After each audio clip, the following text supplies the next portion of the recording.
Ce projet de mise en place de tri et de compostage, il est parti du fait que je valorisais mes déchets organiques avec des vers de terre. Le procédé était très bien, ça s'appelle du lombricompostage, et il a fallu à un moment donné passer à la vitesse supérieure. Un aspect de sensibilisation, un aspect de mise en action, avec des camions qui collectent des déchets organiques, des établissements qui font le tri des déchets organiques et des usines qui transforment la matière organique. L'objectif de ce projet-là pour regarder la fluidité pour les restaurateurs, c'était de faire passer du sac opaque au sac transparent, de leur mettre des poubelles dédiées qui sont à fond sphérique, comme ça on n'a pas de problème avec l'hygiène. On le transporte avec des petits camions qui fonctionnent au gaz naturel de l'île.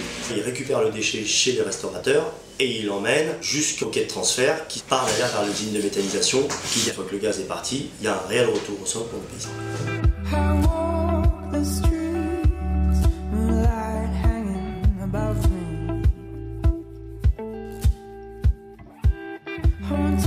J'ai été sensibilisé par le fait qu'il n'y ait plus de vie organique dans les sols et que nous, si on met en place le tri sélectif des biodéchets, on est capable de réamender les sols.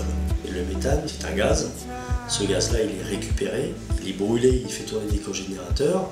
Mais le plus important dans ce chemin, c'est qu'à la fin, l'agriculteur, il va y trouver un amendement azoté. Donc l'azote, il est répandu dans les champs et il permet aux paysans aujourd'hui de ne plus acheter de l'azote chimique par un azote naturel qui est fourni par les restaurateurs.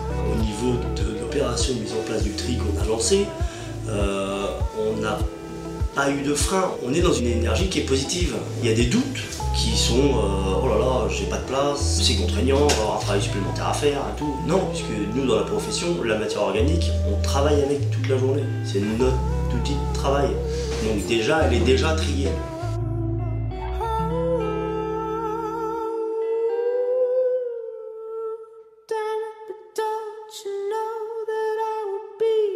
Notre entreprise Moulineaux Compost et Biogaz, on en est fiers, on a collecté 116 tonnes depuis le début janvier.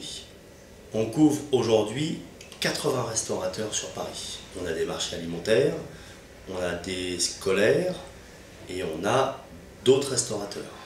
Il y a encore beaucoup de gens qui ne savent pas quoi mettre dans quelle poubelle. C'est pour ça que je pense que commencer par trier le biodéchet, c'est-à-dire séparer la matière humide de la matière sèche, ça va nous permettre de faire des économies au niveau de notre société, parce qu'on peut éviter de ramasser la poubelle d'ordures ménagères tous les jours. Comme dans cette poubelle-là, des fois on y met du carton, ben, il sera plus mouillé, donc on pourra derrière ça, sur les chaînes de tri, ben, le récupérer et le valoriser.